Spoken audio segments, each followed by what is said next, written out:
नमस्कार मित्रों। जवान को रिलीज़ हुए अब लगभग एक सप्ताह बीत चुका है और अपनी रिलीज़ से लेकर अब तक लगातार ये फिल्म चर्चा का विषय बनी हुई है।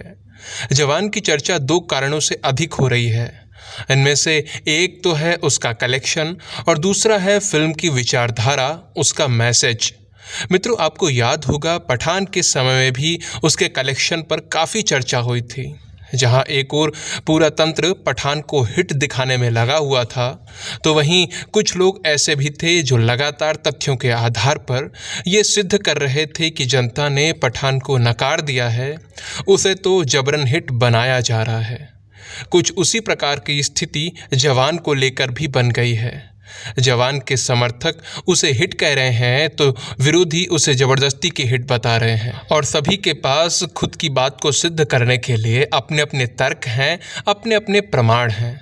तो ऐसे में जवान के कलेक्शन में कितना सच है और कितना झूठ, हम लोग इस पर चर्चा नहीं करेंगे, क्योंकि कौन सच बोल रहा है और कौन झूठ ये तो जनता अच्छे से जानते हैं। लेकिन मित्रों, मेरा प्रश्न यहाँ पर यह है कि कोई फिल्म अच्छी है या बुरी, ये किस आधार पर तय होता है? क्या VFX अच्छे होने से फिल्म अच्छी हो जाती है, या फिर धमाकेदार एक्शन से, या फिर ठीक ठाक कमाई कर लेने से? मेरे अनुसार इन बातों के आधार पर फिल्म को अच्छा या बुरा कहना अनुचित है। फिल्म सही है या गलत, ये तो तय होता है उसके द्वारा दिए गए मैसेज के आधार पर। वो अपने दर्शकों को क्या बताना चाहती है, उन्हें क्या संदेश देना चाहती है, ये तय करता है उसकी अच्छाई या बुराई। आप हॉलीवुड की फिल्में देखिए, उनकी हर एक फिल्म में अमेरिका को एक ब्रांड की तरह प्रस्तुत किया जाता है और अमेरिकी सैनिकों को एक सुपर हीरो की तरह। विश्व की कोई भी समस्या ऐसी नहीं है जिसका हल अमेरिकी सोल्जर्स ना निकाल लेते हों। इसके विपरीत आप भारत में बनने वाली फिल्में देखिए। अपने ही देश, अपनी ही सभ्यता संस्कृति का उपहास करना, आतंकवादियों के प्रति सहानुभूति बनाना, नक्सलियों का महिमा मंडन, पाकिस्तान प्रेम, ये सब कुछ कूट कूट कर भरा हुआ दिखेगा आपको यहाँ की फिल्मों में। उदाहरण के लिए आप जवान और पठान को ही देख लीजिए। पठान में जहां पाकिस्तान प्रेम भर भर के दिखाया है, उसकी आतंकी संस्था ISI को आतंकवाद के विरुद्ध लड़ते हुए दिखाया गया है, और भारत सरकार को हैवान की तरह जो अपने ही सैनिकों का यूज़ करके उन्हें मरने के लिए छोड़ देती है, तो वहीं जवान में स्पष्ट रूप से नक्सलवाद को प्रमोट किया गया है। शाहरुख खान का कैरेक्टर आरंभ में ही कहता है कि सबको वोट दे दिया, नए नए लोगों को वोट देकर देख लिया, अब जो करूँगा मैं करूँगा। और उसने क्या किया? सरकार और सिस्टम के खिलाफ हथियार उठा लिए, भारत के सैनिकों पर ही गोलियां चलाईं, NSG कमांडोज की यूनिफॉर्म उतार कर उन्हें नंगा कर दिया गया और इस बात को सेलिब्रेट किया गया। यही सारे काम नक्सली भी करते हैं।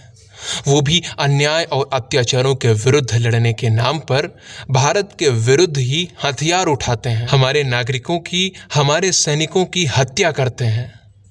जवान में फिल्म के अंत में शाहरुख खान का कैरेक्टर लोगों को चुनाव के प्रति जागरूक करता हुआ दिखता है, वोट देने के महत्व को दर्शाता है। ये बात तो सही है, लेकिन इस बात का कोई महत्व ही नहीं है जब आपने आरंभ में ही भारत के विरुद्ध हथियार उठाने को ग्लोरीफाई कर दिया है, उसका महिमा मंडन कर दिया है, NSG कमांडोज को नग्न करने का कार्य कर दिया है, और फिल्म के एक भी सीन में इन बातों को लेकर दुख या पछतावा व्यक्त नहीं किया गया है। मुझे तो लगा था फिल्म के अंत में जब लोकतंत्र की बात की जा रही है, वोट देने की बात की जा रही है, तो ये भी कहा जाएगा कि आरंभ में जिस तरह से हथियार उठाए गए भारत के खिलाफ वो गलत था, और जनता को यही संदेश दिया जाएगा कि वो वोट देने के अधिकार का प्रयोग करे, इस तरह के कार्य गलत हैं, ऐसा नहीं करना चाहिए। लेकिन ऐसा कुछ नहीं किया गया।